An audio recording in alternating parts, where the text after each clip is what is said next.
हम लोग श्रीमद् भागवतम के तीसरे स्कंद के 8वें अध्याय के 15 से 17 श्लोक को पढ़ेंगे। आपने 14वें में क्या सुना था? सपद्मकोशः सहसोदतिष्ठत् कालेन कर्म प्रतिबोधनेन स्वरोचिषा तत्सलिलं विशालं विद्योतयन्नर्क अर्क इवात्मयोनिः सह आत्मयोनि। सह वहाँ से लीजिएगा और आत्मा नीचे से लीजिएगा। सह आत्मनि, वह पद्मकोश, वह कली, कमल की कली जो आत्मयोनि थी, अर्थात आत्मा अर्थात परमात्मा भगवान विष्णु ही उसके जनन स्थान थे। वह सहसा उदतिष्ठत, वह सहसा ऊपर उठ गया।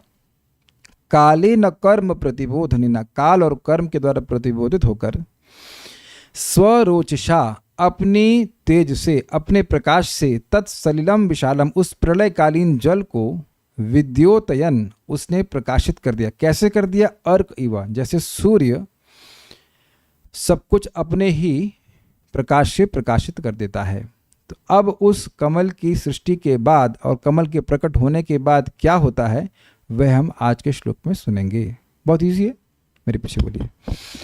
तल्लोक पद्मं स उएव तल्लोक पद्मं स उएव विष्णुः प्राविविशत् सर्वगुणावभासम्। तल्लोक पद्मं स उएव विष्णुः प्राविविशत् सर्वगुणावभासम्। तस्मिन् स्वयं वेदमयो विधाता स्वयंभुवं यं स्म वदन्ति सोऽभूत्। तस्मिन् स्वयं वेदमयो विधाता स्वयंभुवं यं स्म वदन्ति सोऽभूत्। तल्लोक पद्मं स उएव विष्णुः प्राविविशत् सर्वगुणावभासम्। तल्लोक पद्मं स उएव विष्णुः प्राविविशत् सर्वगुणावभासम्। तस्मिन् स्वयं वेदमयो विधाता स्वयंभुवं यं स्म वदन्ति सोऽभूत्। तस्मिन् स्वयं वेदमयो विधाता स्वयंभुवं यं स्म वदन्ति सोऽभूत्। बोलिए। तल्लोक पद्मं स उएव विष्णुः प्राविविशत् सर्वगुणावभासम्। तल्लोक पद्मं स उएव विष्णुः प्राविविशत् सर्वगुणावभासम्। तस्मिन् स्वयं वेदमयो विधाता स्वयंभुवं यं स्म वदन्ति सोऽभूत्। तस्मिन् स्वयं वेदमयो विधाता स्वयंभुवं यं स्म वदन्ति सोऽभूत्। बहुत इजी है, समझने में कठिनाई नहीं होगी। उस ब्रह्मांडमय कमल पुष्प के भीतर, ये क्या मतलब हुआ? पहले पढ़ता फिर समझाऊंगा। उस ब्रह्मांडमय कमल पुष्प के भीतर भगवान विष्णु परमात्मा रूप में स्वयं प्रविष्ट हो गए, और जब यह इस तरह भौतिक प्रकृति के समस्त गुणों से गर्भित हो गया तो साक्षात वैदिक ज्ञान उत्पन्न हुआ, जिसे हम स्वयंभुव ब्रह्मा कहते हैं। हुआ क्या? देखिए, जितनी भी लोकांतर हैं वह इस कमल पुष्प की नाल के भीतर है, और जो कमल पुष्प है उसे सत्यलोक कहते हैं। तो सत्यलोक जो कमल पुष्प है वो सत्यलोक, उसी पे विराजमान ब्रह्मा जी हैं। ऐसे समझाया क्या? ऐसे समझा रहे हैं आपको। तो यद्यपि वो कमल पुष्प है, लेकिन वह सारे सर्वलोकात्मक कमल पुष्प है। उसी कमल पुष्प में सारे के सारे लोग, उसकी नाल में या कमल पुष्प में सारे के सारे 14 भुवन है। इसलिए कह रहे हैं उस ब्रह्मांडमय कमल पुष्प के भीतर, यानी इस जितने भी ग्रह की सृष्टि हुई वो ब्रह्मा जी नहीं किए हैं। ग्रह आदि जितने भी हैं वो सब, और ब्रह्मा जी के अंदर, सभी के अंदर भगवान प्रवेश कर गए परमात्मा के रूप में। और ब्रह्मा जी प्रकट हुए उस कमल पुष्प के ऊपर, और उन ब्रह्मा जी को वेदमय कहा गया, अर्थात साक्षात वेद मूर्ति हैं। वेदों का ज्ञान साक्षात ब्रह्मा जी के रूप में है, ये कहते हैं। क्योंकि वेद बोला गया है ना, प्रथम श्लोक में क्या है वो? जन्मादस्य यतोऽन्वयादितरतश्चार्थेष्वभिज्ञः स्वराट् तेने ब्रह्म हृदयादि कवये मुह्यन्ति यत् सूरयः तेन ब्रह्म हृदयादि कवये। तेना उन भगवान के द्वारा ब्रह्म अर्थात वेद का ज्ञान आदि कवि ब्रह्मा जी के हृदय में प्रकाशित किया गया। तेन ब्रह्म हृदय आदि कवि मुह्यन्ति यत् सूर्य। इस वेद के ज्ञान के संबंध में सूर्य अर्थात देवतागण भी मोहित हो जाते हैं, उनको समझ नहीं आता। तो ब्रह्मा जी को वेद का ज्ञान किसी से पढ़ना नहीं पड़ा, वह स्वयं को मतलब भगवान के द्वारा प्रबोधित होकर उस वेदमय ज्ञान को अनुभव किए अपने हृदय में। तो वो जो बोलते हैं वो वेदवाणी ही है, ऐसे कह लीजिए। उनके मुख से वेद प्रकट हुए। किनके मुख से? ब्रह्मा जी के मुख से। ब्रह्मा जी के हृदय में वेद का ज्ञान भगवान डायरेक्ट दे दिया और वेद उनके मुख से वेद प्रकट हुए। ऊ मतलब हे विदुर जी, ये संबोधन के अर्थ में। ये तो बिहारी लैंग्वेज लगना, ऊ को कही देना बोलते तो हमको ऊ शब्द लग। ऊ का मतलब हे विदुर, संबोधन के ऊ कहिल बा, ऐसे बोलते हैं ना, ऊ कहिल बा। तो ऊ मतलब वो वह, तो यहाँ पे ऊ का मतलब हे विदुर, संबोधन में कह रहे हैं। सर्व गुणावभासम, इसका क्या मतलब है? समस्त गुणों के कार्य रूप जीव के भोग अर्थ समूह यथा स्वर्ग नरक आदि जिससे प्रकाशित होते हैं, तत्लोक पद्मम, उस लोकात्मक कमल में। अब ये क्या भूल गए? स्वर्ग नरक पृथ्वी ये सब कुछ गुणों के इफेक्ट है कि नहीं? और इन सभी ग्रहों में जीव रह रहे हैं कि नहीं? तो जिस जीव को नरक का दुख भोगना है उसके लिए नरक चाहिए ना। जो स्वर्ग के लिए, स्वर्ग का सुख भोगने के लिए योग्य है, उसके लिए स्वर्ग चाहिए कि नहीं चाहिए? हम लोग मान लो कहीं किसी हिल स्टेशन, बोलते हैं हिल स्टेशन में जाते हैं, तो हिल स्टेशन पहले होना चाहिए ना। पहले क्यों पहले से बना के रखते हैं? ताकि जिनों की हिल स्टेशन जाने की इच्छा और योग्यता हो उनके लिए व्यवस्था बनाई जा सके। तो ये जितने भी जीव हैं, 84 लाख योनियां इस 14 भुवन में ही है ना, से बाहर तो नहीं घूम रहे हैं। तो ये सब विभिन्न गुणों के अनुसार, लोगों की योग्यता के अनुसार लोगों के अर्थों को पूर्ण कराने वाले हैं। नहीं समझ में ये बात? ऊर्ध्वम गच्छन्ति सत्वस्था। जो मनुष्य सतोगुण में स्थित होता है वह ऊपर के लोगों में जाता है। तो कितना सतोगुण में स्थित है उस पर निर्भर करता है कि वह कितने ऊपर जाता है। मध्य तिष्ठन्ति राजसा, और जो रजोगुणी होते हैं वह मनुष्य योनि में प्रकट होते हैं। तो मनुष्य योनि में भी बहुत सारी विविधताएं हैं। तो इस प्रकार से सभी के विभिन्न प्रकार के गुणों से प्रभावित होने के कारण विभिन्न प्रकार की भोग सामग्री की व्यवस्था होती है, और वो सब गुणों के द्वारा ही प्रकाशित होते हैं। भाई जो सतोगुणी लोग हैं वो फल खाएंगे, तो उनके लिए सतोगुण के उत्पाद फल आदि हैं, और जो तमोगुणी है वो मांस खाएंगे। तो इस प्रकार से उनकी उस प्रकार की भोजन की व्यवस्था है। कुछ समझ पा रहे हैं? सर्वगुणावभासम में थोड़ा सा कठिन है समझने में। समस्त गुणों के कार्य रूप, यानी जो सभी वो सारे इफेक्ट जो रजोगुण तमोगुण और सतोगुण के द्वारा उत्पन्न होते हैं और जीवों के भोग के लिए है, जीवों के भोग के लिए है। स्वर्ग में जितने भी भोग सामग्री है वो कहाँ से आई है, किसके लिए है? कहाँ से आई नहीं, किसके लिए है पहले तो बताइए। जीवों के लिए है। और वो कहाँ से आई है? प्रकृति के गुणों से आई है। भगवान तो बना रहे हैं, लेकिन बने किस चीज़ से हैं? रजगुण तमगुण सतगुण से तो बने हैं। तो ये सब जिससे प्रकाशित होते हैं। अगर ये कमल नाल होता ही नहीं तो न स्वर्ग होता, न नरक होता, न पृथ्वी होती। समझ में आई बात? तो ये सारे के सारे किस में हैं? इस कमल नाल के अंदर हैं। तो इसलिए कह रहे तत्लोक पद्मम, वह लोक पद्म अर्थात लोकात्मक कमल, वो कमल है लेकिन सारे लोक लोकांतर उसी में है। उसमें वह यह लोक कमल या लोक कमल कह सकते हैं, लोकात्मक कमल, इसमें सारे जीवों के लिए जो जो भोग सामग्री है, जो गुणों से प्रकट होती है, वह प्रकाशित होती है। गुण सर्व गुणावभासम, अवभाषित मतलब प्रकाशित होना। दे बिकम मैनिफेस्ट, इंग्लिश में कहेंगे दे become manifest with in that Kamal lotus. जितने भी लोक लोकांतर हैं वह सभी प्रकृति के गुणों के प्रकाशन हैं, उन्हीं से बने हैं। तो कहाँ मिलते हैं? वो इस लोक पद्म में ही मिलते हैं, इस लोकात्मक कमल में ही मिलते हैं। आप कमल की नाल के बाहर जाएंगे तो कुछ नहीं मिलेगा, कोई प्लैनेट नहीं मिलेगा रहने के लिए, कोई ग्रह नहीं मिलेगा। जितने ग्रह हैं वो सब इसके अंदर ही मिलते हैं। तो सब ऊपर से चला गया लग रहा है। अच्छा प्रिय श्री माता जी, आप हिंद महासागर में कहीं होटल ढूंढने जाएंगी ना? हिंद महासागर में कैसे? आपका घर कहाँ प्रकाशित हो रहा है? आगरा में है कि नहीं?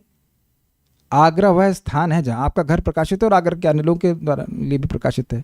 हिंद महासागर में तो घर नहीं होगा, किसी का घर है हिंद महासागर में?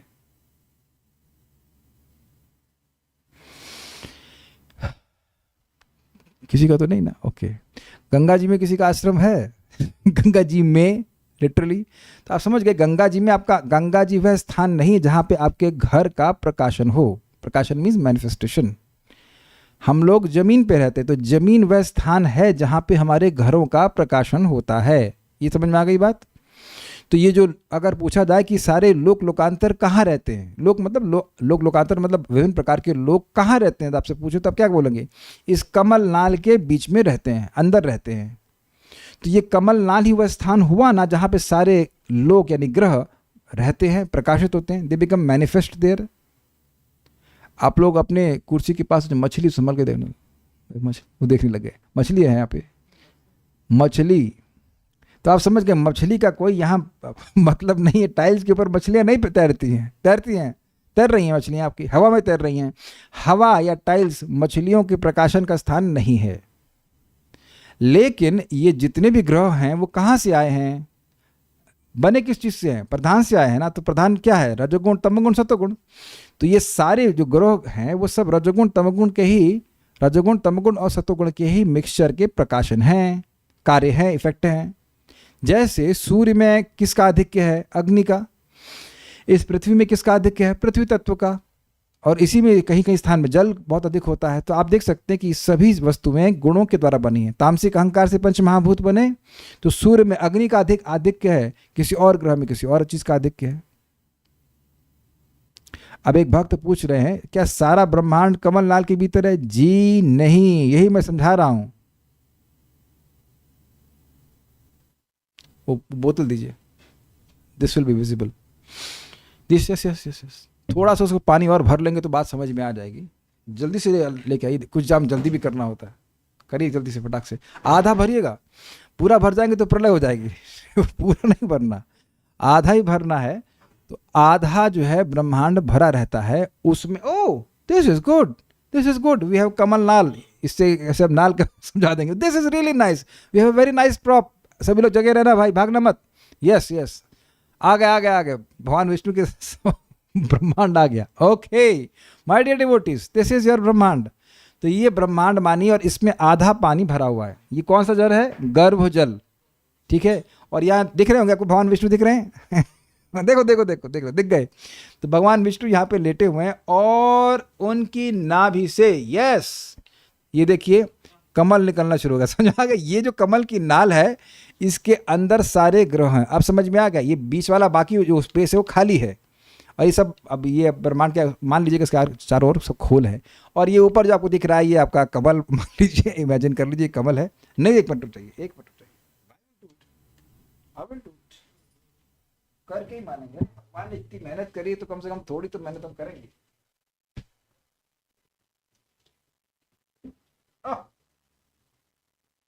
वन कमल प्लीज, क्या चीज देना, दिखाना पड़ेगा। भक्तों की इमेजिनरी पावर थोड़ी सी कम लगती है। एनीवेज, शायद आप लोग समझ गए होंगे। मान लीजिए ये कमल है, ये कमल का पत्ता है। मेरे पास पूरा कमल नहीं मिला, बट दिस इज योर कमल। तो ये जो कमल है, ये कमल है, ये आपका हो गया सत्यलोक। समझ में आ गया? ओके, कुछ लोग ला रहे हैं गुणों के बंधन को काटने के लिए। एक कमल तो मिल जाए। Okay, let's see. We can fix it. No problem. Devotees have understood this. ये कमल, कमल की नाल, क्लियर? ये कमल की नाल और ऊपर कमल। अब तो दिख गया ऑलमोस्ट ना, अब तो इमेजिन कर पा रहे। ये कमल, तो ये हो गया सत्यलोक। इसके जो नाल है, इसके अंदर सारे लोक लोकांतर हो गए और नीचे बीच में जो है गर्भ जल भरा हुआ है और बाकी स्थान खाली है। क्लियर? हाँ, उम्मीद है कि सब समझ गए होंगे। सो ब्रह्मांड, सारे लोग इस कमल नाल में हैं, तब ये कमल नाल बहुत बड़ा होगा ना? नहीं, बहुत छोटा होगा। ये कोई प्रश्न करने वाला है? क्या प्रलय के समय नाल नष्ट होती है या वह शाश्वत है? अच्छा, ये भी अच्छा प्रश्न है। अभी आपने पिछले श्लोक में क्या सुना कि पद्म कमल जो है वो प्रकट हुआ, तो अगर वह शाश्वत होता तो प्रकट होने की बात कैसे होती? कह देते अनादि है। तो यानी कि अभी आपने कल वाले श्लोक में पढ़ा था कि भगवान विष्णु के नाभि से सूक्ष्म भौतिक तत्व प्रकट हुआ, फिर वह पद्म कमल कमल की कली के रूप में परिणत हो गया। ये तो सुना था ना। तो उम्मीद है कि बात समझ में आ गई कि इस नाल में सारे लोक लोकांतर हैं, 14 भुवन इसी में हैं। ठीक है, अभी इसी में ब्रह्मा जी ऊपर नीचे करेंगे लिफ्ट की तरह। ओके। स एव विष्णु, वही श्री विष्णु। वही श्री विष्णु का मतलब क्या हुआ? वही श्री गर्भोदकशायी विष्णु जिनकी नाभि से ये कमल प्रकट हुआ। वही का मतलब वही विष्णु। वही मतलब वो विष्णु जिनसे ये प्रकट हुआ था, वो महाविष्णु नहीं, क्षीरोदकशायी विष्णु नहीं, वही गर्भोदकशायी विष्णु जिनकी नाभि से ये कमल प्रकट हुआ। उसमें प्राविविशत, इसका क्या मतलब है? ये बहुत अच्छा शब्द है। अपनी अलुप्त शक्ति सहित अंतर्यामी रूप में प्रविष्ट हुआ। भाई ये कहाँ से आ गया? देखिए, आविशत मतलब प्रवेश करना, और प्राविविशत मतलब विशेष रूप से प्रवेश करना। अर्थात भगवान वहाँ पिकनिक मनाने नहीं गए हैं। भगवान जानते हैं कि अगर मैं अंतर्यामी रूप में प्रवेश नहीं करूँगा तो ये इस किसी भी लोक में कुछ कार्य होने वाला नहीं है। इसलिए भगवान स्पेशल रूप में प्रवेश किए। क्षीरोदकशायी विष्णु आ गए कहाँ से? अभी हम बात कर रहे हैं गर्भोदकशायी विष्णु की। हाँ, आप कह सकते हो क्षीरोदकशायी विष्णु के रूप में प्रवेश किए, लेकिन क्षीरोदकशायी विष्णु प्रवेश नहीं किए, प्रवेश किए गर्भोदकशायी विष्णु। जो घुसा है उसका नाम गर्भोदकशायी विष्णु है, जिस रूप में घुसा है वो क्षीरोदकशायी विष्णु है, क्योंकि क्षीरोदकशायी विष्णु परमात्मा है। चलिए कॉम्प्लिकेट मत करिए भाई, विष्णु समझ लीजिए। भगवान, पॉइंट क्या है यहाँ पे? पॉइंट ये है कि भगवान परमात्मा अर्थात नियामक के रूप में प्रवेश किए हैं। अगर भगवान प्रवेश न करें तो इस जगत में कोई व्यक्ति कुछ भी कार्य नहीं कर पाएगा, इसलिए भगवान प्रवेश किए। अर्थात यह नहीं सोच लेना चाहिए कि ब्रह्मा जी की सृष्टि हो गई और सारे लोक लोकांतर की सृष्टि हो गई तो सब कुछ ऑटोमेटिक चल रहा है। मद भयात वातो वातोयम, मद भयात वात वातोयम, सूर्यस्तपति मद भयात। मेरे भय से, मेरी आज्ञा से वायु बहती है, भगवान कहते हैं। तीसरे स्कंद में आगे जाके भगवान बोलेंगे इस बात को। और मेरे ही भय से सूर्य तपता है। तो अर्थात सूर्य की शक्ति, वायु की शक्ति कहाँ से आ रही है? भगवान से आ रही। भगवान परमात्मा के रूप में हृदय में वो सब में प्रवेश कर रहे हैं, इसलिए सभी तत्वों में प्रवेश कर रहे हैं, इसलिए कार्य हो रहा है, नहीं तो वो नहीं हो सकता है। ठीक, ये है प्राविविशत का अर्थ। क्लियर? नेक्स्ट, अलुप्त शक्ति का मतलब अपनी शक्तियों के संग प्रवेश किए। तस्मिन, श्री विष्णु में अधिष्ठित उस पद्म में, तस्मिन का मतलब उस पद में जो कि भगवान गर्भोदकशायी विष्णु की नाभि कमल से प्रकट हुआ था, उस विष्णु में स्वयं एव वेदमयः, जो स्वयं वेद स्वरूप हैं, सह वह प्रसिद्ध विधाता अर्थात ब्रह्मा जी अभूत यम, आविर्भूत हुए। यम यानी मतलब जिसको अदृष्ट पिता होने के कारण पंडित गण स्वयंभुवम वदंति स्म, स्वयंभू कहते हैं। यम का मतलब होता है जिनको, तो उसके टीकाओं से ये सब अनुवाद रखे गए हैं। यम का मतलब जिन ब्रह्मा जी को अदृष्ट पिता, अदृष्ट पिता मतलब जिनके पिता देखे नहीं जाते, इस कारण से उनको स्वयंभू कहते हैं। स्वयंभू मतलब जो किसी से प्रकट नहीं हुए। यहां पे सभी के पिता देखे जाते हैं, लेकिन ब्रह्मा जी के पिताजी नहीं देखे जाते हैं, तो इसलिए पंडित गण ब्रह्मा जी को स्वयंभू कहते हैं। बताइए माइक पे, भगवान ब्रह्मा जी को स्वयंभू क्यों कहते हैं?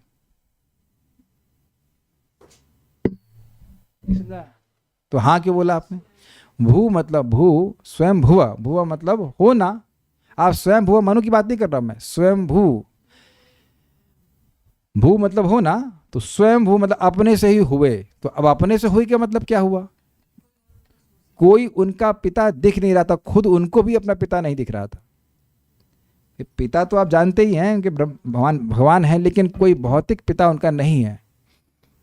वो बेचारे इसीलिए भगवान खुद से ज्ञान दे दिए, क्योंकि अब स्कूल में जाते और पूछते कि पिताजी का नाम क्या है तो वो लिख नहीं पाते। सुन रहा है? तो चलिए वापस श्लोक को देखते हैं, समझ में आएगा। तल्लोक पद्म, उस लोक पद्म में, लोकात्मक पद्म में, स उ एव विष्णु, वही विष्णु, उ अर्थात हे विदुर जी वही विष्णु, प्राविशत अपनी अलुप्त शक्ति के संग परमात्मा के रूप में प्रवेश किए। अब कोई कहता है किस रूप में किए, तो शिरोदकश विष्णु, अतः उनको शक्ल थोड़ा लगे, वही व्यक्ति हैं। सर्वगुणावभासम, इस लोकात्मक पद में सारे गुणों, सारे जीव समूह के भोग की जो व्यवस्था होती है विभिन्न ग्रहों में, जो गुणों के कार्य हैं वह प्रकाशित होते हैं। सारे लोकांतर जो गुणों के कार्य हैं वह इस लोक पद्म में प्रकाशित होते हैं, सिचुएटेड हैं, मैनिफेस्ट होते हैं, जहाँ पे विभिन्न प्रकार के जीव अपनी योग्यता के अनुसार विभिन्न प्रकार के भोग प्राप्त करते हैं। दोबारा पढ़ना पड़ेगा। It is not halwa that you just eat. समझाए ना बात? और हलवे को भी तो डाइजेस्ट करने के लिए कुछ समय बिताना पड़ता है कि नहीं? 8 घंटे कम से कम। कोई यहाँ पे 5 मिनट में हलवा हजम कर लेता है 5 मिनट में दाल चावल हजम नहीं होता। ये श्लोक एक बार में हजम हो जाएगा? है नहीं होगा। तो दोबारा पढ़िएगा। तस्मिन, तस्मिन का मतलब होता है वहाँ, तो वहाँ का मतलब कहाँ? वहाँ का मतलब उस कमल में, कमल पे, कमल नाल कहिए, कमल के लिए जो भी। देखिए कमल को आप अलग मत कीजिए, नाल कमल सब एक ही है। जैसे कभी कभी हमारे पास भक्त लोग कमल लेके आते तो उसमें डंडी भी होती है, तो डंडी को कमल से अलग थोड़ा कर देंगे आप, तो बार बार अलग नहीं करना चाहिए। वो कमल, कमल की नाल सब एक साथ जोड़ लीजिए आप।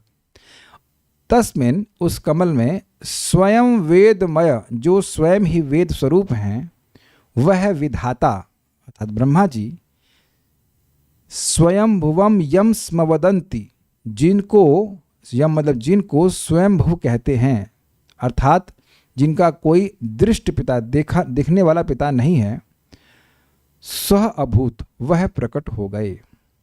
फर्स्ट लाइन फिर से समझा दीजिए।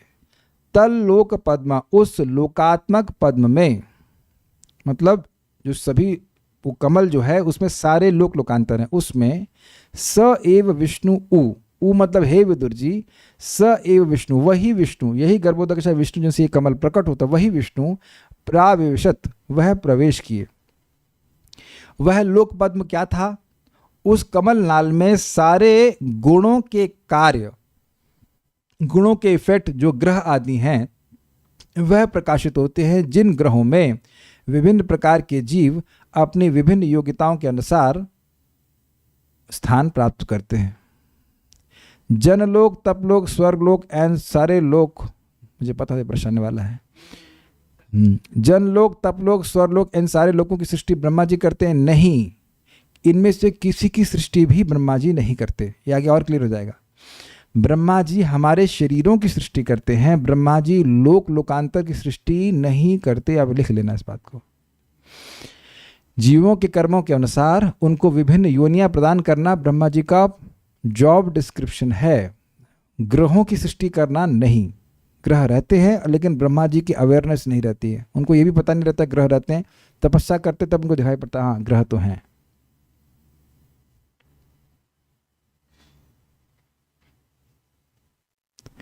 जो ब्रह्मा जी गर्भोदकशाई विष्णु के साथ सोए थे वो भी तो थे प्रभु जी, वो कहाँ गए? अरे वही तो प्रकट हुए हैं ये अच्छा प्रश्न कर लिया आपने, क्योंकि ये बात क्लियर नहीं हुई थी, हमको भी क्लियर नहीं थी पहले ही बात कि ये क्या, मुझे ऐसा लगता था कि ब्रह्मा जी क्या हर दिन सृष्टि होती है? सृष्टि नहीं होती, ही जस्ट बिकम्स मैनिफेस्ट। देखिए हम लोग क्या सोचेंगे, जो ब्रह्मा जी गर्भोदकशाई विष्णु के पेट में या जब ये अंदर सो रहे हैं उनका जन्म होता है, ऐसा हम सोचते हैं। लेकिन ये उन पर घटित इसलिए नहीं हो रहा क्योंकि उनका कोई स्थूल शरीर नहीं है। वो सोए अपना सूक्ष्म शरीर लेकर सो गए, बुद्धि वाला शरीर लेकर प्रकट हो गए। जैसे सुबह में मंगल आरती जाऊंगा कल, मतलब होपफुली, तो आप लोग कल जन्म लेंगे मंगल आरती के समय। महावीर प्रभु आप लोग जब भगवान के सामने मंगल आरती में जाएंगे तो कल जन्म लेंगे नहीं, जो शरीर लेकर सोए थे उसी को नहला धुला के पहुंच जाएंगे। अग्रीड? अब समझ में आ गया क्यों सुंदरा माता जी क्या जन्म लेकर पहुंचते हैं कल?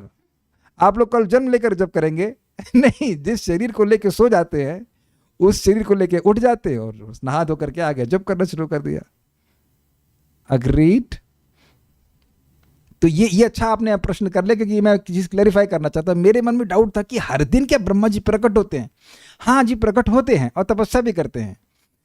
यस, तपस्या भी करते हैं। आप कहेंगे भूल जाते हैं, अरे इतनी जल्दी भूल जाते हैं? अच्छा, आपको याद रहता कि कल क्या पढ़ाया था?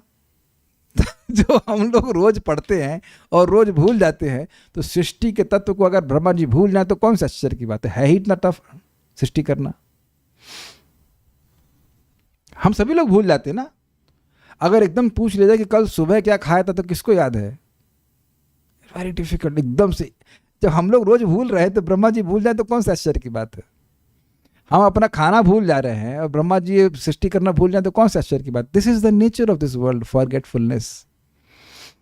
अभी अगले श्लोक से और क्लियर हो जाएगा ये बात। तो ये क्लियर हुआ, जो ब्रह्मा जी सो रहे थे वही ब्रह्मा जी प्रकट हुए।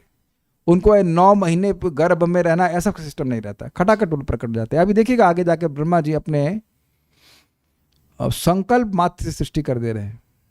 तो जब ब्रह्मा जी ऐसे कर सकते हैं तो भगवान क्यों नहीं कर सकते? तो बहुत अच्छा प्रश्न किया आपने। ये वही ब्रह्मा जी हैं जो गर्भ दशा विष्णु के संग सो रहे थे। क्लियर? बिल्कुल जैसे हम रात में सोते हैं वही प्रकट हो जाते हैं, वैसे ही। अच्छा, अनंत कोटि ब्रह्मांड सब कहाँ होते हैं प्रभु जी? उनसे क्या मतलब?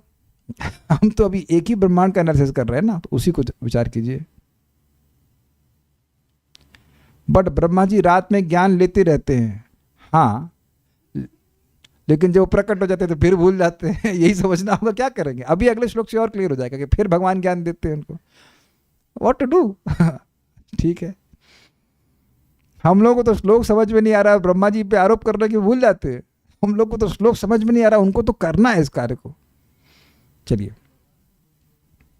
श्रीधरी, जीवों के समस्त भोग्य विषयों को प्रकाशित करने वाले उस लोकात्मक पद्म के भीतर जिनकी शक्ति बिल्कुल लुप्त नहीं हुई थी, ऐसे भगवान विष्णु अंतर्यामी रूप से प्रवेश कर गए। उस कमल के भगवान विष्णु के द्वारा अधिष्ठित होने पर उससे ब्रह्मा जी प्रकट हुए। ये समझ में आया? बेसिकली वो कमल भगवान में ही अवस्थित था। वे वेदाध्ययन किए बिना ही वेद के ज्ञाता थे। अब प्रश्न है कि वे ब्रह्मा कौन है? तो इसका उत्तर है कि उनके पिता को नहीं देखने के कारण लोग उनको स्वयंभू कहते हैं। इजी है। इस पाद्म कल्प से पहले जो कल्प था, यानी पिछला जो दिन था, उसके अंत में भगवान नारायण के साथ ही उनमें मिलकर वे सो गए थे। पाद्म कल्प में जगने पर उस पद्म से ही वे प्रकट हुए। ये कल्प दिन, ये 30 दिन हैं महीने के और उनके नाम होते हैं। हम इसको कहाँ पढ़े हैं, भूल गए, भागवत में ही पढ़े थे, अभी याद नहीं आ रहा है, चैतन्य चरितामृत में कहीं पढ़े थे। 30 दिन होते हैं, पाद्म कल्प और ये कल्प और श्वेत वराह कल्प, ऐसे ऐसे करके अलग अलग दिनों के नाम होते हैं। सारार्थ दर्शनी उ संबोधन के अर्थ में विदुर जी के लिए प्रयुक्त है। सभी लोगों द्वारा निर्मित वह कमल जिसे वैराज कहते हैं तथा जो प्रलय के आरंभ में सूक्ष्म अवस्था में विद्यमान था। प्रलय के आरंभ में सूक्ष्म अवस्था में विद्यमान था, अब वही प्रलय के अंत में कमल के रूप में आविर्भूत हुआ तथा अंतर्यामी के रूप में भगवान गर्भोदकशाय विष्णु उस कमल में प्रविष्ट हुए। फिर से पढ़ने एक बार। प्रलय के आरंभ में, ओके, इसको वैराज कहते हैं। तो देखिए, वो इससे क्या समझ में आ रहा है कि जब प्रलय होती है तो वो जो ग्रह आदि हैं उनका जो स्थूल रूप है वह गायब होकर के सूक्ष्म रूप में हो जाता है प्रलय के आरंभ में। और जब प्रलय का अंत हो जाता है, दैट मीन्स सृष्टि की शुरुआत होने लगती, तो कमल अब स्थूल रूप में प्रकट होने लग गया, ये कहते हैं। हाँ, इससे यही समझ में आ रहा है कि जन लोग बाहर लोग भी सूक्ष्म रूप में हो जाते हैं, क्योंकि भाई जब ब्रह्मा जी गर्भोदकशाय विष्णु में चले गए तो वह भी चले जाते हैं। ऐसे समझ में आना चाहिए। कमल को वैराज कहते हैं, यस, वैराज कहते हैं, और ये ब्रह्मा जी के शरीर से अलग नहीं है। अभी एक और इंफॉर्मेशन आएगी, अभी देखिएगा।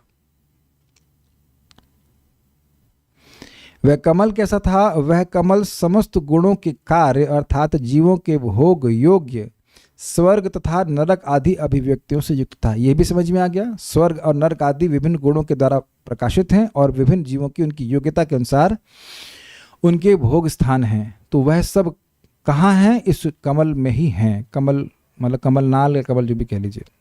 तत्पश्चात विधाता ब्रह्मा उस कमल के भीतर प्रकट हुए तथा उन्हें स्वयंभू कहा जाता है क्योंकि उनके कोई दृष्ट पितृगण नहीं, मतलब दिखने वाला पिता नहीं है। तथा पूर्व कल्पांत में, कल्प के अंत में अर्थात इस वर्तमान सृष्टि क्रम के पूर्व वे नारायण सहित निद्रा में विलीन थे और जब भगवान जागे तो वे भी कमल के माध्यम से अभिव्यक्त हो गए। ये अर्थ है। ब्रह्मा का स्थूल रूप है जिसे वैराज यानी लोक कमल कहा जाता है। एक तो ये जितना लोकांतर वो क्या है? ब्रह्मा जी का स्थूल शरीर है। Oh yes, new information. जिसे उनका एक सूक्ष्म रूप भी है जिसे हिरण्यगर्भ कहा जाता है। दूसरे स्कंद में था, इसका हिंट देगा तो यहाँ पे क्लियर बोलना है। तथा सृष्टि के आदि कर्ता 4 सिर वाले ब्रह्मा भी हैं जो इस समय कमल से प्रकट हुए थे। इस प्रकार ब्रह्मा के 3 रूप हैं। तो अभी तक तो आपने 3 विष्णु स्वरूप सुने थे, अब ब्रह्मा जी के भी 3 रूप सुनने को मिल रहे हैं और अभी प्रभुपाद जी के तात्पर्य में आप पढ़ेंगे। तो ये पूरा कमल है वो ब्रह्मा जी का स्थूल रूप है, जो एक उनका सूक्ष्म रूप है, उसे हिरण्यगर्भ कहते हैं। और वह भी ब्रह्मा जी हैं जिनको आप ब्रह्मा जी के रूप में जानते हैं, जिनके 4 मुख हैं, 3 रूप में हैं। एक ब्रह्मा जी जिनको आप जानते ही हैं 4 मुख वाले, एक इनका सूक्ष्म रूप है जो हिरण्यगर्भ कहते हैं, और एक स्थूल रूप है जो ये सारे लोकांतर हैं, मतलब जो लोकात्मक पद्म है उसको भी वो ब्रह्मा जी का स्थूल रूप है। तो भगवान फिर से कमलनाल ने प्रवेश किया। फिर से का क्या मतलब? पता नहीं फिर से का क्या मतलब है। तात्पर्य, यह कमल का फूल भौतिक जगत में ब्रह्मांड का विराट रूप है। विराट रूप है। ब्रह्मांड तो ब्रह्मांड के अंदर है, लेकिन ब्रह्मांड का विराट रूप कह रहे हैं। भाई विराट रूप की क्या धारणा करी गई थी? What is it? पातालमितस्य हि पादमूलम, पाताल लोक इनके चरण हैं। तो इस तरह से 14 लोगों को विराट रूप के रूप में स्मरण किया गया था, धारणा करी गई थी। तो उसीलिए बोल रहे हैं प्रलय के समय यह भगवान विष्णु के उदर में घुल मिल जाता है और सृष्टि के समय प्रकट होता है। कौन घुल मिल जाता है? यह कमल स्थूल रूप से सूक्ष्म रूप में कन्वर्ट होकर यह भगवान गर्भोदकशा विष्णु में प्रवेश कर जाता है। आप लोगों ने कभी देखा है कि नहीं देखा है? समझाऊँ आपको, समझ आ जाएगा। छोटे बच्चे कभी कभी एक पीपड़ी बजाते हैं। पीपड़ी देखी है आपने? वो मतलब ऐसे, हाँ बहुत सही आपने पकड़ा। वो एक पाइप जैसा होता है और उसे ऐसे मुँह तो नहीं होता, पी की आवाज़ आती है। उसको फूकेंगे तो वो फूल के बड़ी हो जाती है, उससे आवाज़ आती है, और फिर जब सांस खींचेंगे तो फिर वापस आता है। आपने देखा sir? I think everyone has seen it. मेले में देखे होंगे, है ना? जो भी है, लेकिन आप ये देखे होंगे। तो उसी तरह भगवान अपनी नाभि से एक हवा करते हो, जो कुछ करते हो, एक कमल निकल आता है सृष्टि के समय, और जब प्रलय हो जाती है तो फिर अंदर चला जाता है। फिर तो ये सारा जो है खेल ये भगवान से आ रहा है। हाँ पिपहरी, एक बात कर रहे हैं पिपहरी, यस पिपहरी। आप लोग की संगत बहुत अच्छी है, पता है क्यों? आप लोग को समझाने के लिए मुझे कहाँ कहाँ से भगवान आईडी देते हैं। ये दृष्टांत तो समझ में आ जाएगा बच्चों को। This is nice. I think everyone understood. राजकुमार को समझ में आया? वो बच्चे होते ना पी करके लंबा सा हो जाएगा, उसके बाद फिर वापस आ जाता है। तो उसी तरह से है। या आप लोग देखे होंगे वो खेलने के कुछ होते हैं, खिलौने होते हैं, हवा भर देंगे तो पूरा मैनिफेस्ट हो जाता है इनका रूप, फिर हवा निकाल देंगे तो फिर वो कंप्रेस हो जाता है। तो इसी तरह से भगवान कमल को प्रकट करते हैं स्थूल रूप में, और फिर प्रलय सृष्टि के समय और प्रलय के समय फिर अंदर कर लेते हैं। इतना ही समझ पा रहे हैं भाई, हम लोग को इतनी बुद्धि है, क्या कर सकते हैं। ब्रह्मा जी के 2 सूक्ष्म रूप हैं। अरे हम क्या जाने, हम ब्रह्मा है क्या? जो लिखा है बस वही बता दे रहे हैं, इतना समझा दे रहे हैं, इसी को एहसान मानिए। हमको उससे अधिक नहीं समझ में आ रहा है भाई। हमें क्या जाने हिरण्यगर्भ क्या होता है? नहीं, जितना लिखा है उतना बोल दे रहे हैं बस। आप पूछ उस व्यक्ति से रो जो ब्रह्मा नहीं है, हम क्या ब्रह्मा हैं जो सब बता देंगे? नहीं पता भाई, जितना लिखा है उतना ही बता सकते हैं। ओके ठीक है। देखिए क्या होगा, इसके बाद अगर कहीं आगे बात आएगी तो बताया जाएगा कि हिरण्यगर्भ क्या होता है, ये क्या होता है, वो क्या होता है। इतना ही हिंट दिया जा रहा है तो हम क्या कर सकते हैं। ओके, पीपनी, यस पीपनी, तो कहाँ गए हम लोग। हाँ, ये समझ में आ गया ना, वो कमल एक्सपैंड किया फिर अंदर चला गया था।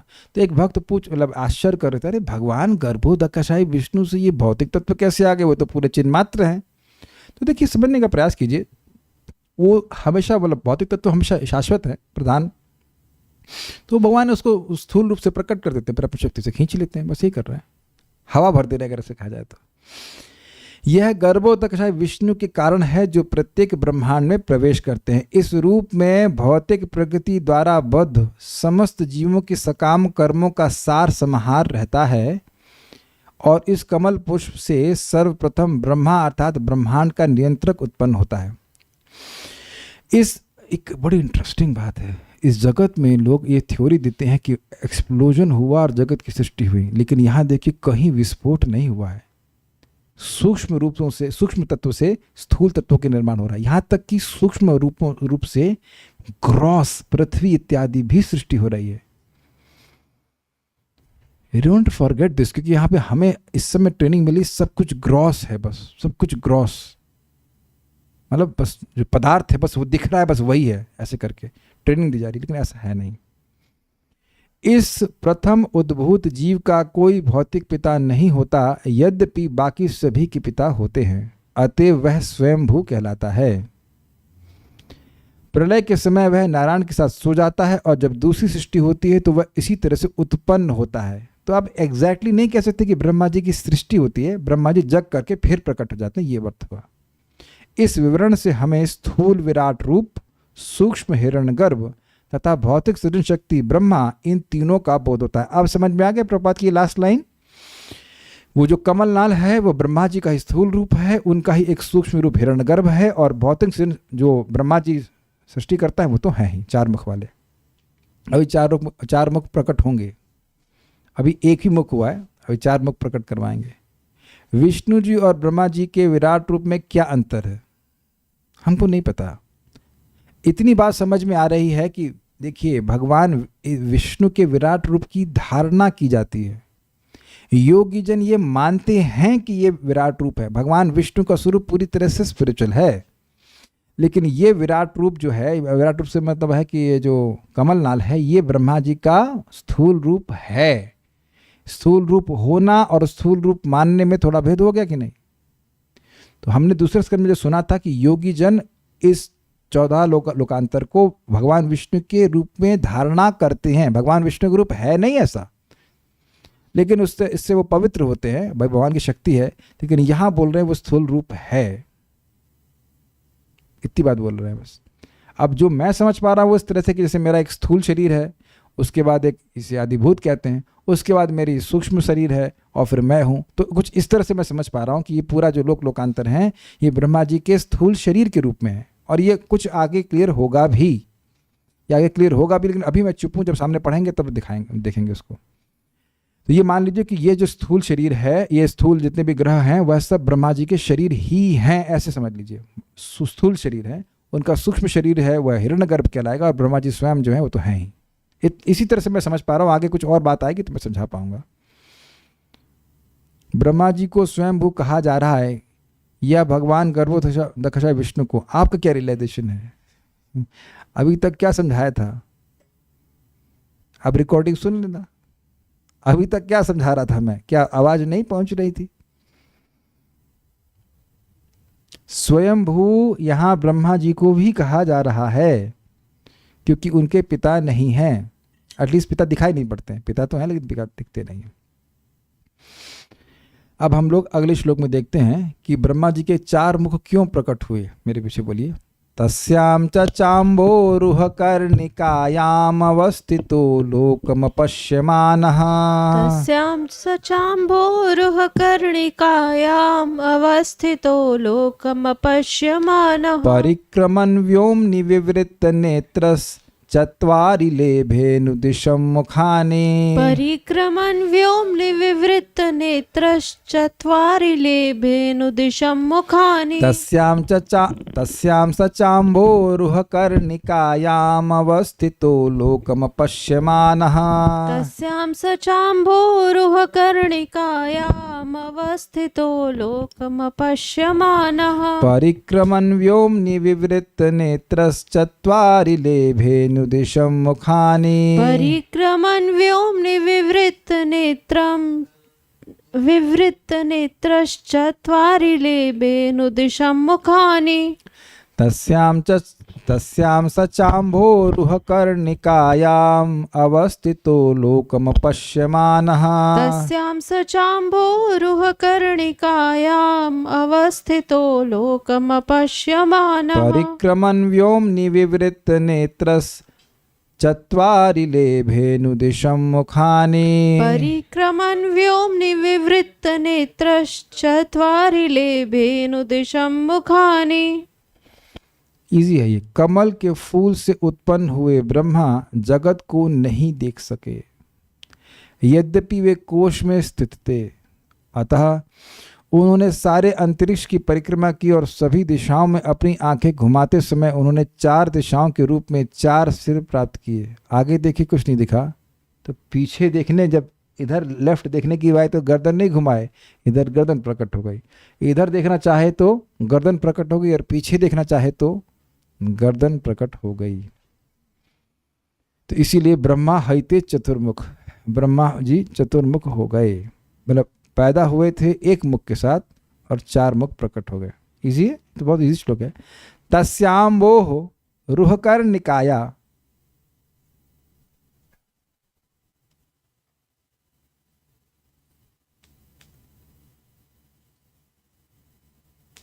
यस, इसे कर्णिकाया कहते हैं, कमल के बीच वाला भाग। ओके, आज अच्छे बिल्कुल सही टाइम पे फ्लावर लेके आए।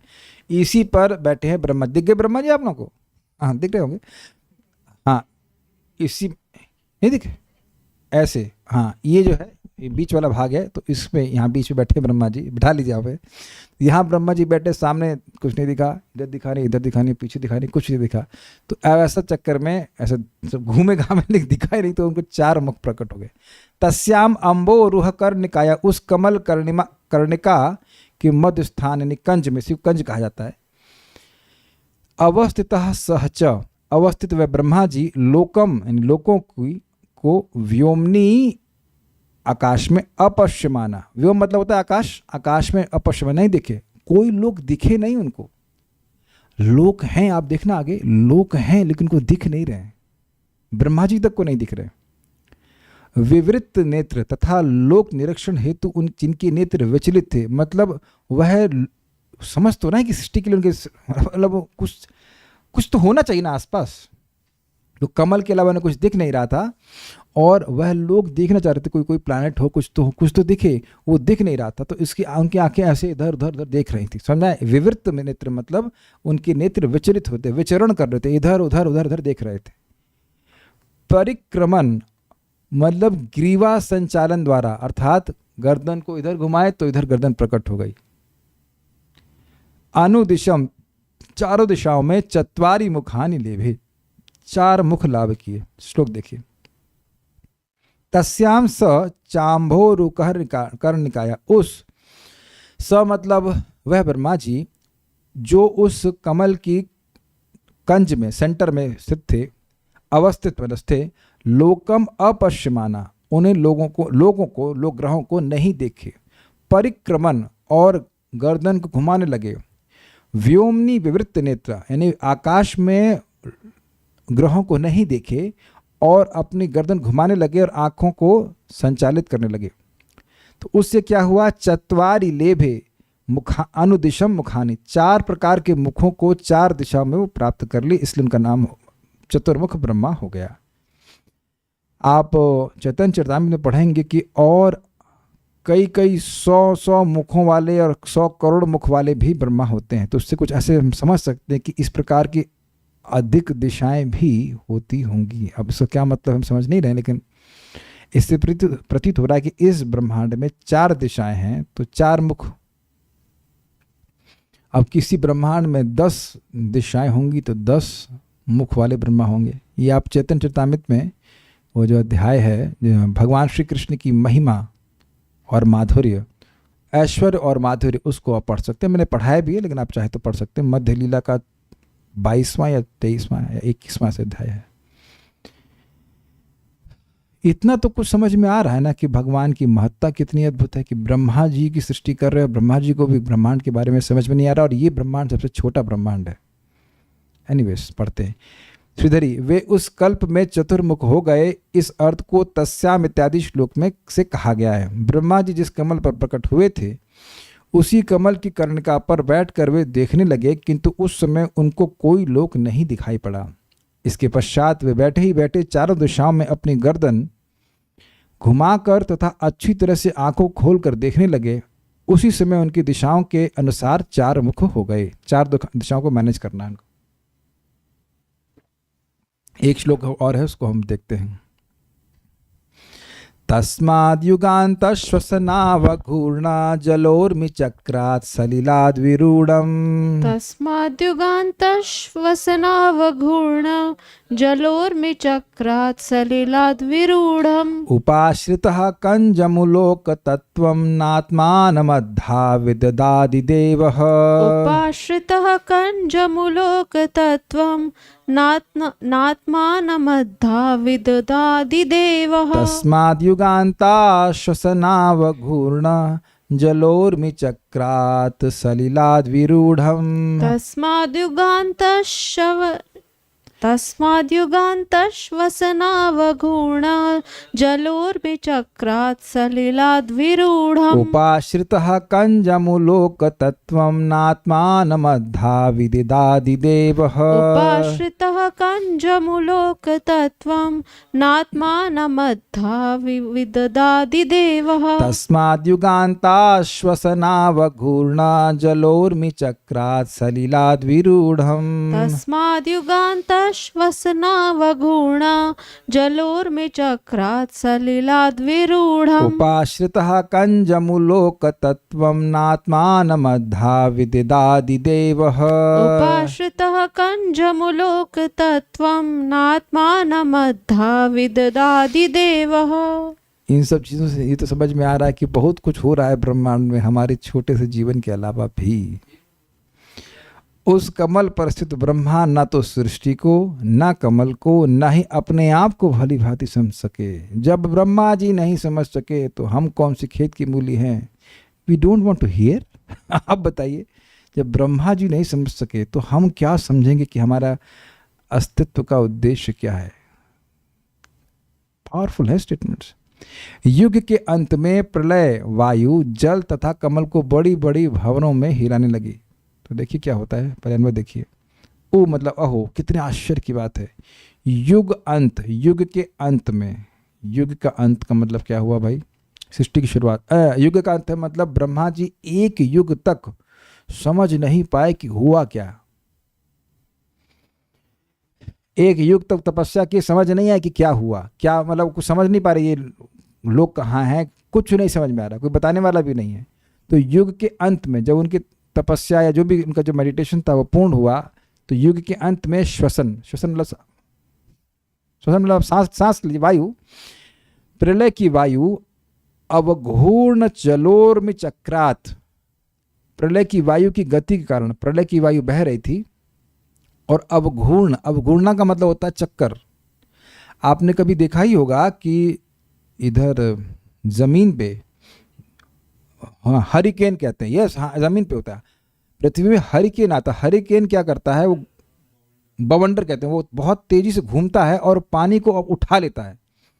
तो उसी प्रकार से यहाँ पर ये जो प्रलयकालीन वायु है वो गोल गोल घूम रही है बड़ी तेजी से। तो उससे वहाँ जो जल है वह भी उसमें ऊर्मी चक्रात, उसमें भंवर बन रहे हैं।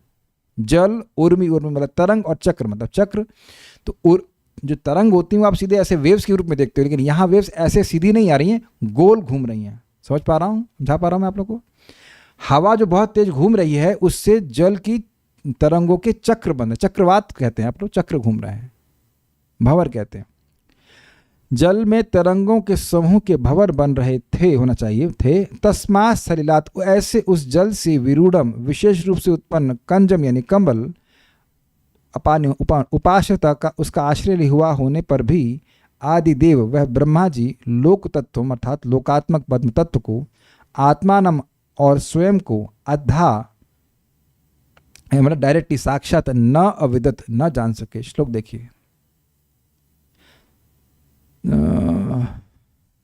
तस्माद युगांतः, वहाँ उसके बाद युग का अंत होने पर भी श्वसनाव घूर्णा प्रलयकालीन वायु के बड़े जोर से गोल गोल घूमने से जलोर में चक्रात सलिलात विरूढ़न, जल की तरंगों से जो भंवर बन रहे थे उस जल से जो कमल प्रकट हुआ था, मतलब बेसिकली वो कमल उस जल में था, प्रकट तो भगवान विष्णु की नाभि से हुआ था। उस कमल के उपाश्रित, वो वहाँ पे गलत था, आ नहीं ऊ है, उपाश्रित मतलब उसका उस कमल का आश्रय ब्रह्मा जी लिए हुए थे, उसी बैठे थे। लेकिन कंजम उपाश्रित कंजम मतलब उस कमल को जिस पे वो बैठे थे उसको नहीं जान पाए। लोक तत्वम अर्थात वो जो लोकात्मक जितने लोकांतर हैं वह भी नहीं समझ पाए, और ना आत्मानम अपने को भी नहीं समझ पाए। यह नहीं समझ पाए कि मैं कौन हूँ, ये नहीं पता उनको मेरा नाम ब्रह्मा है या मेरी सृष्टि विष्णु से हुई, ये सब नहीं पता उनको, देह बस प्रकट हो गए हैं, क्वाइट हेल्पलेस सिचुएशन। तो खुद को नहीं समझ पाए, ये कमल दिख रहा है ये क्या है नहीं समझ पाए, और लोकांतर कहाँ है वह भी नहीं समझ पाए। क्या तीन बातें समझ पाए? खुद को नहीं समझे, ये जगत क्या है नहीं समझे, और जहाँ वो बैठे वह भी नहीं समझे। कैसे नहीं समझे? डायरेक्ट। तो जब ब्रह्मा जी को डायरेक्ट ज्ञान नहीं प्राप्त था तो हम लोग को डायरेक्ट ज्ञान कैसे प्राप्त हो सकता है? इसलिए कितना आवश्यक है हम लोग को शास्त्र सुनना। ये बहुत बड़ी शिक्षा ग्रहण कर रहे हैं हम लोग, नहीं तो पता ही नहीं चलेगा। जैसे परम पूज्य राधा गोविंद महाराज कहते हैं कि सबकी आंखें दी हैं भगवान ने, मुंह दिया है, इंद्रियां दी हैं, लेकिन यह कोई जानता नहीं कि ये दी किसके लिए हैं। इसलिए शास्त्र सुनना बहुत जरूरी है, क्योंकि इसकी बिल्कुल विपरीत प्रीचिंग होती है, इंद्रिय तृप्ति के लिए बसती है कि नहीं? अद्धा अविदद आदि देव, यद्यपि वह आदि देव ब्रह्मा हैं फिर भी वह नहीं समझ पाए। उनको अभी नहीं पता कि उनका नाम ब्रह्मा है, उनको अपना नाम तक नहीं पता था। ओके श्रीधरी, भगवान नारायण की उपासना से ही ब्रह्मा जी को ज्ञान शक्ति, क्रिया शक्ति, सृष्टि का क्या कैसे करेंगे वो ज्ञान होना चाहिए, सृष्टि करने की क्रिया शक्ति और लोक कर्तृत्व की शक्ति प्राप्त हुई, लोकांतरी सृष्टि करने का, और अपने आप नहीं। इस अर्थ को बतलाने के लिए ही पहले ब्रह्मा जी के मोह का वर्णन मैत्रेय महर्षि श्लोक में करते हैं। समझ में आई बात कि ब्रह्मा जी को स्वतंत्र करता मत जानो। देखो ब्रह्मा मोहित थे, उनको नहीं पता था कि सृष्टि कैसी होगी। तो इस बात को समझाने के लिए मैत्रेय मुनि यहाँ पे बता रहे हैं। तो इससे देखिए सबसे भगवान की महिमा प्रकाशित होती कि ब्रह्मा जी भी अपने ज्ञान के लिए, क्रिया के लिए वह भगवान पर आश्रित हैं। श्लोक का ऊ शब्द आश्चर्य का बोधक है। कितने आश्चर्य की बात है कि ब्रह्मा जी, जिनके लिए कहा जाएगा कि अगर उनसे पूछा जाए कि आप इतने ज्ञान बोल रहे हो, क्या ब्रह्मा हो, तो वो क्या बोलेंगे? हाँ मैं ब्रह्मा हूँ। ब्रह्मा जी जैसे महान ज्ञाता, उनके समान कोई देवता नहीं है, आदि देव कहा जा रहा है यहाँ पे, वह भी नहीं जान पाए। जिस स्थान पे जन्म हुआ है अपनी जन्मभूमि को नहीं जान पाए, अपने जीवन के उस उद्देश्य को, अपने अस्तित्व के उद्देश्य को नहीं समझ पाए, और अपने को भी नहीं समझ पाए। हम सभी लोगों को शिक्षा ग्रहण करनी पड़ेगी कि हम लोगों को कितनी आवश्यकता है शास्त्र का श्रवण करना, भागवत का श्रवण करना। Otherwise we will be defeated in the purpose of our life. जीवन के उद्देश्य में हम निश्चित रूप से हारेंगे ही। डिजाइन ही ऐसा किया गया जगत को कि व्यक्ति अज्ञान में ही पैदा होता है। ओम अज्ञान तिमिरांधस्य।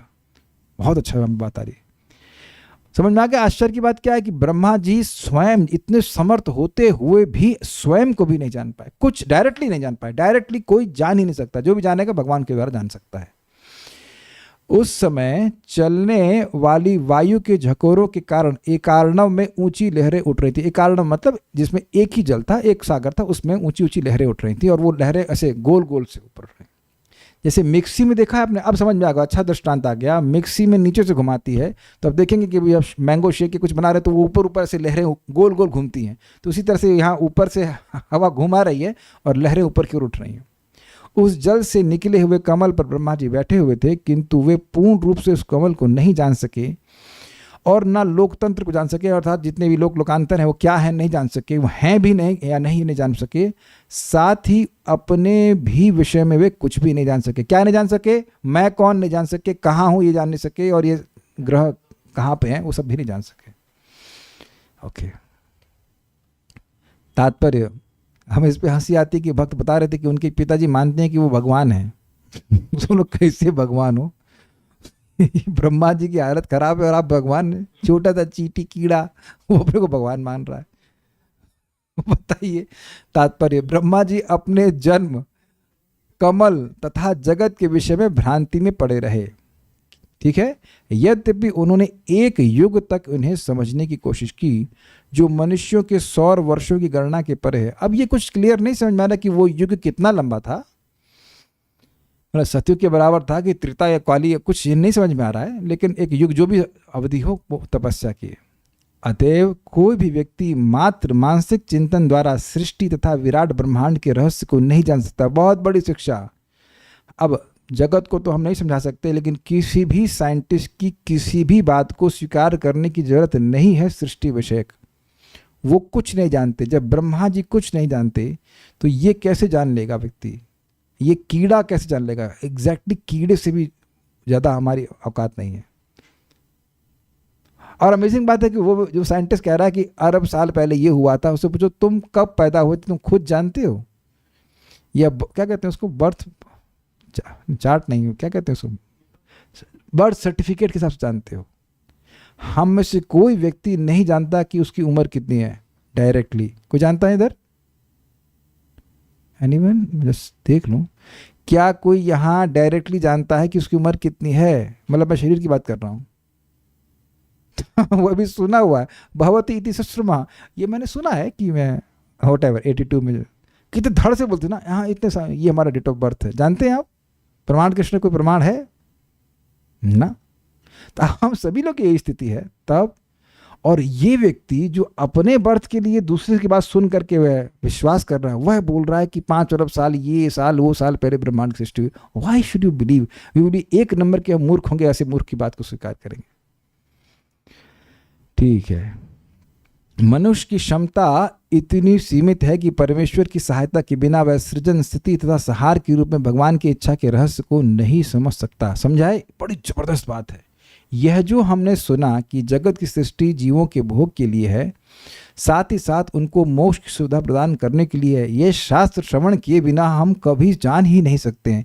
वापस बैक ट्रैक मारिए, बैक गियर मारिए। जब हम भक्ति में नहीं थे, कुछ नहीं सुना था, तो बिल्कुल केवल भोग में पड़े हैं, लेकिन यह भी नहीं पता था कि हम भोग कर रहे हैं, है कि नहीं? इंद्रिय तृप्ति ही कर रहे हैं, लेकिन लोगों को यह भी पता नहीं कि हम ये चाय और रस बोलते क्या, वो बिस्कुट होता है उसमें डुबो डुबो के खा रहे हैं, ये इंद्रिय तृप्ति है। इंद्रिय तृप्ति शब्द किसने सुना था भक्ति में आने से पहले? हाथ खड़ा कीजिए। कोई पहलवान नहीं करते। This is not. एक भक्त जर्नलिस्ट है, कहते हैं हमारे अंग्रेजी बड़े अच्छी जानते थे, वो कहते हैं ये इंग्लिश में हम शब्द सुने ही नहीं, सेंस ग्रेटिफिकेशन कर सब लोग सेंस ग्रेटिफिकेशन, लेकिन पूछ ही नहीं रहे। एक बार मैं BMS में प्रीचिंग करने जाता था पहले, तो एक लगातार क्लास में हम बोल रहे थे इंद्रिय तृप्ति, इंद्रिय तृप्ति। तो बाद में एक स्टूडेंट पीछे वाले से पूछा, हमारे थोड़े सीनियर स्टूडेंट से, ये इंद्रिय तृप्ति क्या है? उसको समझ ही नहीं आया। तो पूरा जगत इंद्रिय तृप्ति में ही पड़ा है, लेकिन लोग इस शब्द को भी नहीं समझते, अवेयर ही नहीं है। कितनी दुर्गति की बात है। तो शास्त्र खूब सुनना चाहिए। और आप पता है, आप बहुत खुश हो जाओगे जब रोज भागवत सुनोगे, क्योंकि जो भी समस्या एक्सटर्नली चल रही हैं उससे हम धीरे धीरे करके आप देखेंगे स्वयं अपने को विलग करते जाएंगे। कुछ भी महत्वपूर्ण नहीं हो रहा है, नथिंग सब्सटैंशियल इज हैपनिंग। एक महत्वपूर्ण चीज़ है, हम इस जगत से बाहर निकलें। इस जगत सृष्टि की गई है और we just get out of this world. भक्ति करें, भगवान के पास वापस चले जाएं। तो ये बात रीफोर्स करनी पड़ती है शाम को, ताकि सुबह भी हम भक्ति कर सकें, शाम को फिर से याद कर सकें, लाइक दैट। तो उम्मीद है कुछ समझ में आई होगी। कुछ पूछ रहे हैं, पूर्व कल्प में 4 मुख रहे होंगे, बट इस कल्प में फिर एक मुख सहित प्रकट हुआ और मुख बाद में आए। अच्छा, तो कोई दिक्कत है कोई? जो लोग अपने को भगवान मानते हैं, तो क्या वो ये नहीं जानते कि भगवान बहुत महान हैं और हम बहुत इनसिग्निफिकेंट हैं, इसलिए अपने को भगवान मानते हैं क्या? आप बिल्कुल सही कहा आपने। वो कह रहा है कि मैं भगवान हूँ, लेकिन ये जानता नहीं कि भगवान का मतलब क्या है। इसीलिए श्रीमद् भागवतम को श्रवण करना चाहिए। इंद्रिय कुछ होता है, होती भी हैं, ये भी नहीं पता था। जी हाँ, बिल्कुल सही बात है। इसीलिए जब हम रोज़ सुनते रहेंगे तो विल रिमेन प्रबोधित, we will remain fresh and energised. स्वयंभू और आज दोनों सेम है, और अज दोनों सेम है। स्वयंभू और अज भगवान हैं, लेकिन अज, हाँ, ब्रह्मा जी को भी अज कहते हैं। अ से जन्म, अ मतलब विष्णु, तो विष्णु से जो जन्म लेते हैं उनको भी ब्रह्मा जी का एक नाम है अज। यस, अज भी कहा गया, एक जगह कहीं पे कहा गया। तो बहुत बहुत धन्यवाद। तो रुकते हैं यहाँ पे। श्रीमद् भागवतम की जय, श्रील प्रभुपाद की जय, साई गौर प्रेमानंदे।